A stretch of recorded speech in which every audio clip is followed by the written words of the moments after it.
دوسرا world view جو ہے مشرکانہ ورلڈ ویو ہے، اور انسانی تاریخ میں سب سے زیادہ عرصے تک یہی رہا ہے۔ اس ورلڈ ویو کی بنیادی خصوصیت یہ ہے کہ اس کائنات کا بنانے والا ایک خدا ہے، لیکن وہ خدا انسانی بادشاہوں جیسا ہے، اس کی اولادیں بھی ہیں، اس کی بیٹیاں بھی ہیں، اس کے بیٹے بھی ہیں، اس کی بیویاں بھی ہیں، اور اس کے مقربین بھی ہیں، اس کے مصاحبین بھی ہیں۔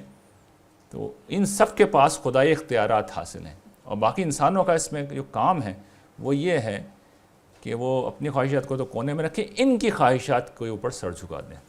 یہ پورا ورلڈ ویو اسی طرح کھڑا ہوا ہے، اس صدیوں تک کھڑا رہا ہے، انسانی تاریخ میں سب سے عرصے تک یہی ورلڈ ویو رہا ہے، اور اس کے نتیجے میں بدترین جو ہے ظلم و فساد برپا ہوا ہے۔ لیکن اس میں اہداف کیا تھے وہ میں آپ کے سامنے رکھ دوں کہ اصل میں ہوتا اس میں یہ تھا کہ دو طبقات آپس میں ملتے تھے، ایک حکمران طبقہ، بادشاہوں کا طبقہ، اشرافیہ، جو اپنی طاقت کے بل بوتے پہ کسی طرح اقتدار پہ قبضہ کر لیتے تھے۔ اقتدار کا مطلب یہ کہ سارے وسائل اصل میں آپ کے کنٹرول میں آ گئے، تو بادشاہ کی ہر چیز ملکیت ہوتی تھی، وہ جو چاہتا تھا حاصل کر لیتا تھا، لیکن اس کا اندیشہ تھا کہ بغاوت ہو جائے، اس کا بھی خیال ہے کہ بھئی یہ لوگ پوری طرح اطاعت نہیں کریں گے۔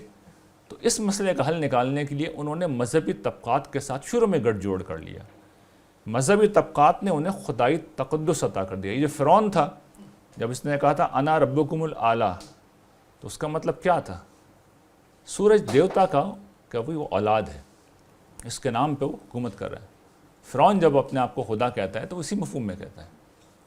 تو یہ مقدس طبقات تھے جو وجود میں آتے تھے، اور مقدس بادشاہتیں قائم ہوتی تھیں، اور یہ ہر دور میں شرک میں یہ گٹھ جوڑ لازماً رہا ہے۔ اس کی شکل جدا جدا ہوتی تھی، جیسے قریش جو تھے وہاں پر وہی خانہ کعبہ کے متولی ہونے کی بنا پر مذہبی لیڈر بھی تھے اور وہی پولیٹیکل لیڈر بھی تھے، تو ایک جگہ بھی کنسنٹریٹ کر جاتا ہے۔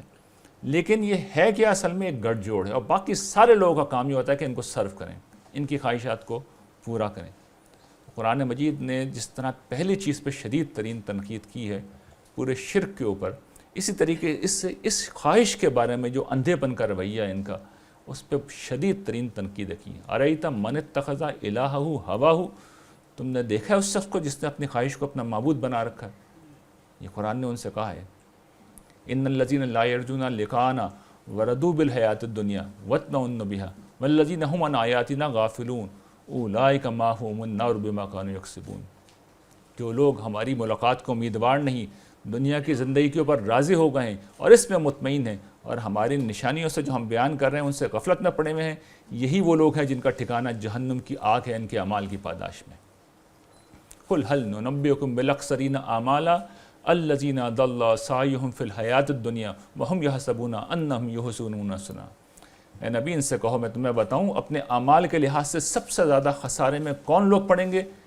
جن کی ساری سعی و کاوش دنیا کی جد و جہد میں گزرتی ہے، دنیا کمانے میں گزرتی ہے، اور وہ سمجھتے ہیں وہ بہت اچھا کام کر رہے ہیں، ان کے سارے عمل برباد ہوں گے۔ قرآن نے بہت سخت تنقیدیں کی ہیں ہر دو پہلوؤں سے، لیکن بہرحال عرصے تک یہی نقطہ نظر غالب رہا، اور اس میں ہوتا یہی تھا کہ دونوں طبقات ملتے تھے اور باقی انسانیت پہ جو ستم ڈھاتے تھے، وہ جو الحاد نے جس جبر کو ختم کیا وہ سب ان کا قائم کرتا تھا۔